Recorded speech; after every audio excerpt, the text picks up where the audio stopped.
तो जब तक जिएंगे, प्राण अगर जाते हो चले जाएं, पर सनातन की चर्चा, घर घर राम पहुंचाने की चर्चा नहीं हम छोड़ेंगे। वो 50 उपाय कोई कर ले।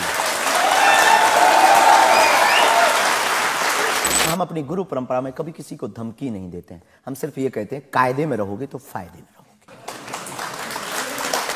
भारत में जब जब भी सनातन की बात किसी ने पुरजोर तरीके से उठाई है तो उसको मिटाने के लिए और उसको डिगाने के लिए तरह तरह के स्वांग और षड्यंत्र, तरह तरह के प्रायोजित ढंग से उसको फंसाने के उपाय किए गए। अरे तुम सब कब मारोगे, जब सब मर जाओगे, ईसाइयों को मुसलमानों को कब मारोगे? नहीं, ये बात बिल्कुल गलत है, क्योंकि सबको जीने का अधिकार है और हमें ऐसी कोई जानकारी नहीं लगी और हमारी तरफ से कोई लोग नहीं गए। लेकिन मैंने आपको जानकारी दे दी, आप चाहें तो मैं आपको वीडियो भेज दूंगा, वो देख लीजिए। बिल्कुल, हम एक बार बोलेंगे। आपने खुद एक बार कहा कि अब सब हिंदू अपने हाथ में हथियार, माला और भाला रखो। ये तो हमारी देवी देवताओं के भी हाथ में, प्रत्येक भगवान के हाथ में, किसी के हाथ में मुगदर है, त्रिशूल है, उनसे भी लोगों को आपत्ति होगी जिन्हें दिक्कत है। हम सुरक्षा करना, भारतीय संविधान में भी हथियार देने का लाइसेंस दिया जाता है, उसको बंद करवाया जाए। जो हथियार देने का लाइसेंस है वो आत्मरक्षा के लिए। तो हम भी आत्मरक्षा के लिए भाला रखवा रहे हैं। हमारी क्षमता नहीं ना बंदूक लेने की, साहब गरीब आदमी है। उन्होंने बुलडोजर रखी। मैं आपको बताता हूं, उनसे मैंने, देखिए ये मजाक की बात नहीं, मैंने उनसे सवाल पूछा। ये डायलॉग मारना अच्छा है, डायलॉग नहीं, लोगों को मजा भी आता है। गुरु की परंपरा के अनुसार हम सिर्फ एक बात बताते हैं।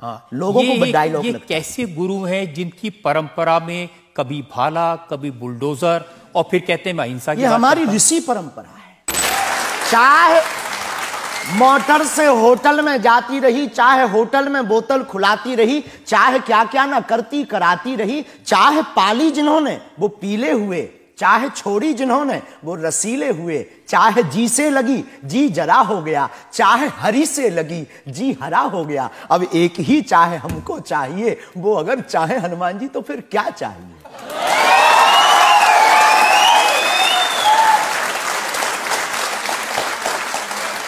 अब आप ये मत कहना कि ये डायलॉग बाजी है। तो हम मानवता के पुजारी हैं, हम मानवता के पुजारी हैं, जातियों के या पंथ के पुजारी नहीं। हम इसको लेकर मेरे पास और इल्जाम है। शास्त्री जी, सुना है कि विरोधियों को धमकी दे रहे थे आप, लेकिन आजकल आपको भी धमकियां मिलने लगी हैं। आपको भी लोग कह रहे हैं कि जान को खतरा है। हाँ, ये कोई नई बात नहीं है। इस भारत में जब जब भी सनातन की बात किसी ने पुरजोर तरीके से उठाई है तो उसको मिटाने के लिए और उसको डिगाने के लिए तरह तरह के स्वांग और षड्यंत्र, तरह तरह के प्रायोजित ढंग से उसको फंसाने के उपाय किए गए हैं। लेकिन सिर पर सीताराम, फिकर फिर क्या करना। और रही बात धमकी की, तो साधु परंपरा में या हम अपनी गुरु परंपरा में कभी किसी को धमकी नहीं देते हैं। हम सिर्फ ये कहते हैं कायदे में रहोगे तो फायदे में रहोगे। आपके लिए सुरक्षा की मांग करने के लिए आपके समर्थकों ने जंतर मंतर पर एक प्रदर्शन किया, उसका वीडियो मैंने देखा है। और जो लोग बागेश्वर धाम के नाम पर वहां प्रदर्शन कर रहे हैं, वो कह रहे थे अब चाकू छोड़ो, तलवारें रखो, अब इन लोगों को गोली मारो। और वो लोग बहुत ही हिंसक भाषा के इस्तेमाल। ये बिल्कुल भी कतई हमें पसंद नहीं है और इसकी छूट हमने कदापि किसी को नहीं दी, क्योंकि हम स्वयं ये कहते हैं कि जिंदगी में याद रखना, सनातन धर्म वो धर्म है जो अहिंसा का पुजारी है और हम हिंसा के पक्षधर नहीं है, क्योंकि हिंदू का अर्थ ही होता है जो हिंसा का दमन करे। लेकिन आपने तो कुछ रिएक्ट ही नहीं किया। वो आपके स्पोक्स पर्सन हैं, उन्होंने कहा कि अरे तुम सब कब मारोगे, जब सब मर जाओगे, ईसाइयों को मुसलमानों को कब मारोगे? नहीं, ये बात बिल्कुल गलत है, क्योंकि सबको जीने का अधिकार है और हमें ऐसी कोई जानकारी नहीं लगी और हमारी तरफ से कोई लोग नहीं गए। लेकिन मैंने आपको जानकारी दे दी, आप चाहें तो मैं आपको वीडियो भेज दूंगा, वो देख लीजिए। बिल्कुल, हम एक बार बोलेंगे, उनको बेझिझक बोलेंगे। हम कभी इसके पक्षधर नहीं है। हम भारत में बहुत प्रेम और बहुत ही अहिंसा पूर्वक जीवन के पक्षधर हैं, इसलिए हमने हिंदू राष्ट्र की मांग की है। इतने अहिंसा के पक्षधर हैं आप। आपने खुद एक बार कहा कि अब सब हिंदू अपने हाथ में हथियार, माला और भाला रखो। ये तो हमारी देवी देवताओं के भी हाथ में, प्रत्येक भगवान के हाथ में, किसी के हाथ में मुगदर है, त्रिशूल है, उनसे भी लोगों को आपत्ति होगी जिन्हें दिक्कत है। हम सुरक्षा करना, भारतीय संविधान में भी हथियार देने का लाइसेंस दिया जाता है, उसको बंद करवाया जाए। जो हथियार देने का लाइसेंस है वो इसलिए आत्मरक्षा के लिए। तो हम भी आत्मरक्षा के लिए भाला रखवा रहे हैं। हमारी क्षमता नहीं ना बंदूक लेने की, साहब गरीब आदमी है।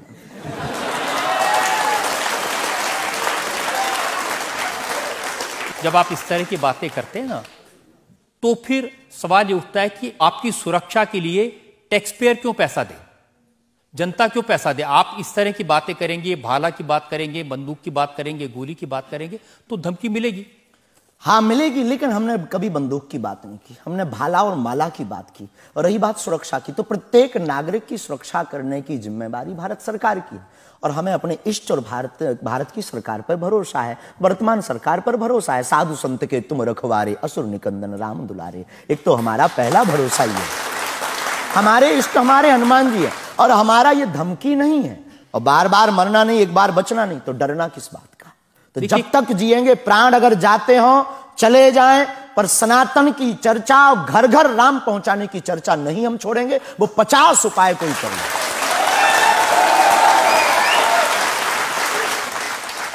कोई ना कोई डर तो है। आप कहते हैं कि मैं अब बुलडोजर खरीदने वाला हूं, हिंदुओं एक हो जाओ, पत्थर मारने वालों पर बुलडोजर चलाओ।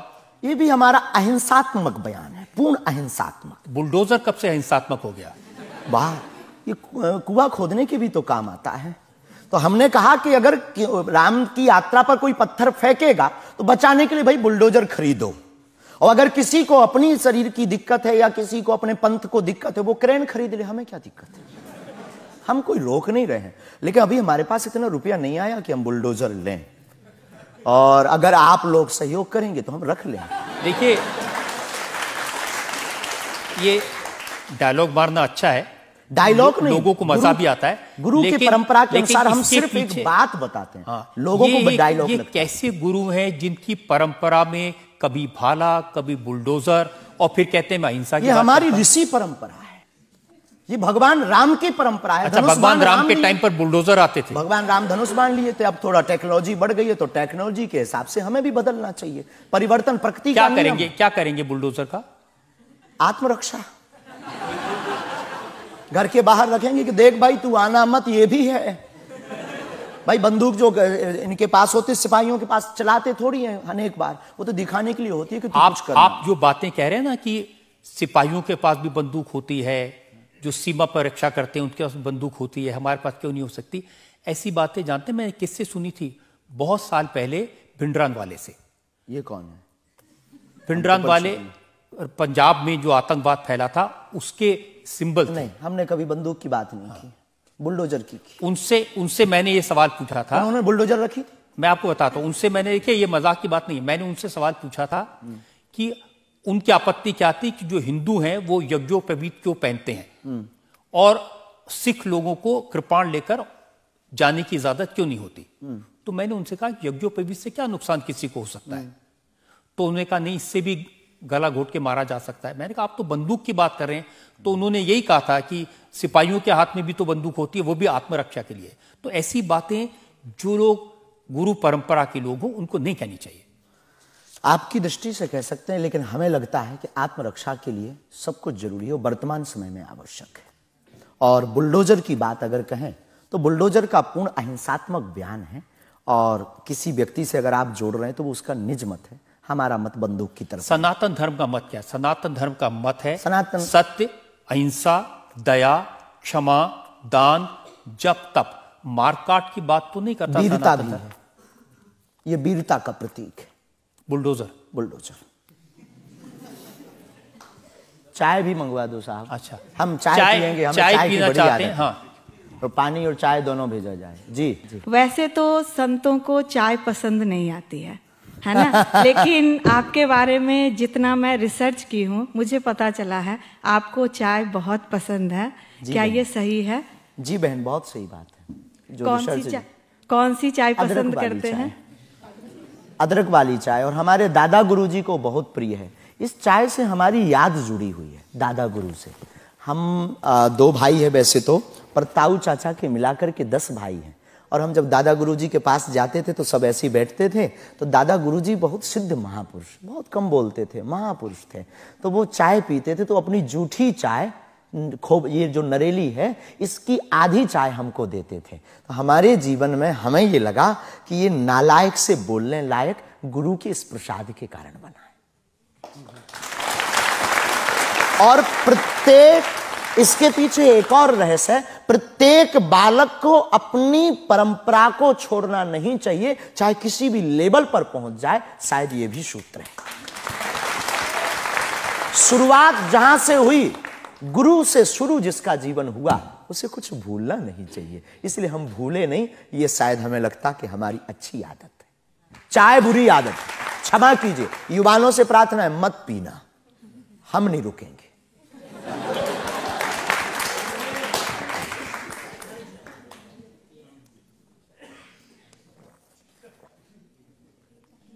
और हमारे दादा गुरु ने तो श्लोक भी बनाया है, कहो तो सुनाऊं। चाय पर श्लोक। चाय पर श्लोक आपने नहीं सुना होगा, एक बार केटली गर्भ संभूतम शक्कर पत्ती मिश्रितम कप मध्य विराजते देवी ओम चाय चंडिकाय नमो नमः। और केवल इतना ही नहीं, चाय और चाह दोनों जिंदगी में बहन जरूरी है।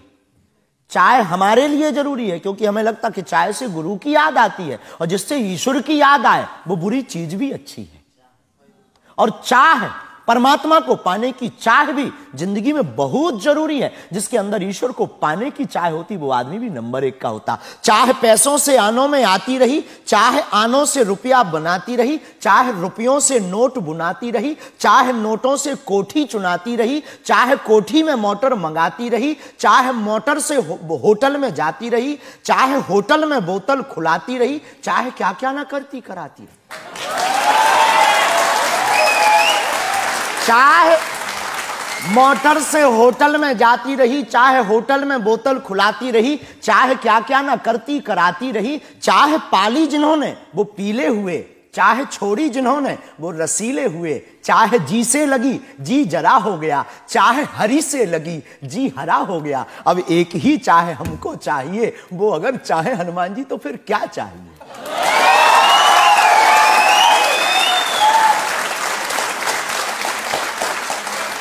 अब आप ये मत कहना कि ये डायलॉग बाजी है क्योंकि हम आपकी अदालत में ये कहने, हमारा कोई भी बयान डायलॉग नहीं है। हमारा प्रत्येक बयान हमारे युवाओं को और भारत को जगाने का है। मैं तो सोच रहा था कि आपको पहले से पता होगा कि मैं क्या पूछने वाला हूं। शायद ये जो चाय आप पीते हैं, इससे एनर्जी आती है, ऊर्जा आती है, शक्ति मिलती है? लगभग गुरु की याद आती है। और देखो चाय पीना, देखो सच बात यह है कि चाय पीना ठीक नहीं है, चाय हानिकारक है, भूख मारती है। लेकिन हम 24 घंटे में 18 घंटे सेवा करते हैं, लगभग 17 घंटे गद्दी पे बैठते बोलते हैं। भूख लगेगी तो नींद आएगी, नींद को मारने का एक बहुत अच्छा उपाय है चाय पी लेंगे। भूख कम तो हम ज्यादा समाज सेवा कर पाते हैं, हमें ऐसा लगता है, पर डॉक्टरी भाषा में ये ठीक नहीं है। तो ये सिर्फ समाज सेवा के काम आती है, या फिर जैसे शाहरुख खान की फिल्म पठान को आपने क्रिटिसाइज किया, वो भी चाय का असर था? चाय कोई नशा नहीं है, लेकिन अगर आप उसकी बात करें तो हमने सिर्फ सनातन की बात की कि हमारे सनातन पर भगवा रंग ही बेशरम क्यों बार बार। एक फिल्म 1987 के लगभग आई थी, संतोषी माता की फिल्म। संतोषी माता की फिल्म आने के बाद लोगों की भावना इतनी दृढ़ होगी कि शुक्रवार को टमाटर और नींबू बिकना कम हो गए। और अगर आप सनातन के खिलाफ, आपको याद होगा, और अगर सनातन के खिलाफ कोई मूवी बनाओ तो मंदिरों में, भगवान के चरणों में और माता पिता और गुरु के प्रति आस्था लोगों की कम हो जाएगी। इसलिए बार बार हमारी संस्कृति, हमारे सनातन और हमारे भगवान राम को टारगेट ना किया जाए। देखिए, बिना देखे आपने फैसला कर लिया कि वो भगवान राम को टारगेट किया गया है, सनातन को टारगेट किया गया है। भगवा रंग तो देखने की जरूरत ही नहीं है, खून ही भगवा है। रंग से किसी धर्म को जोड़ना ये तो ठीक नहीं। ये देश तिरंगे का देश है और तिरंगे में तीनों रंग हैं। बिल्कुल है, और सब रंगों का सम्मान करना चाहिए। तो है तो हमने कभी, अच्छा तो भगवा रंग, हरा रंग भी तो बेशरम हो सकता है। हाँ, क्यों नहीं हो सकता? हो सकता है ना। हाँ। बस यही हमारी मांग है। देखिए, ये इस तरह की जो मांगे करते हैं ना, उसी पर मुझे आपत्ति है। आप कहते हैं ये भारत राष्ट्र हिंदू राष्ट्र बने, बेझिझक बने, हिंदू राष्ट्र बनेगा। ये जातिवाद, हम जातिवाद के खिलाफ हैं। कब तक गालियां जातिवाद के नाम पर, कब तक राजनीतिक रोटियां सेकी जाएंगी? ये बंद करो। कब तक जातिवाद के नाम पर वोट लेंगे? आप ये बंद करो। भारत को हिंदू राष्ट्र बनाओ, सामाजिक समरसता होगी, सब में समानता होगी, सौहार्दता होगी, न पत्थर गलेंगे, न रामचरितमानस जलेगी, न राम के ऊपर कोई टिप्पणी होगी। हिंदू राष्ट्र होगा तो राम राज्य आ जाएगा। भारत विश्व गुरु है। शास्त्री जी, ये जो देश है ना, ये भारत के संविधान से चलता है। वो संविधान जो बाबा साहब अंबेडकर ने बनाया था। क्षमा कीजिए, हम उसके आदर करते हैं, हमारे पूर्वजों ने स्वीकार किया। कहां आदर कर रहे हैं? वो संविधान कहता है ये धर्मनिरपेक्ष राज्य है, इसमें रिलीजन के नाम से इसको देश नहीं बनाया जा सकता। संविधान का प्रथम पृष्ठ ही भगवान राम के चित्र से प्रारंभ होता है। हाँ बिल्कुल, संविधान का प्रथम पृष्ठ, जिस देश का संविधान भगवान राम से प्रारंभ हो, तो क्या वो हिंदू राष्ट्र राम राज्य नहीं हो सकता है? वही संविधान जो भगवान राम के पृष्ठ से शुरू होता है, वही संविधान कहता है कि भारत एक धर्मनिरपेक्ष हमने राज्य ऐसा है। सुना है, पढ़ा नहीं है, पूछना नहीं, पंथ निरपेक्ष कहा है। धर्म तो सिर्फ सनातन नहीं, धर्मनिरपेक्ष। हाँ, तो धर्म सिर्फ सनातन है, बाकी सब पंथ। देखिए, और जो देश धर्मनिरपेक्ष नहीं होते, जैसे हमारे पड़ोस में पाकिस्तान धर्म के आधार पर बना, उसका क्या हाल है ये आप देख रहे हैं।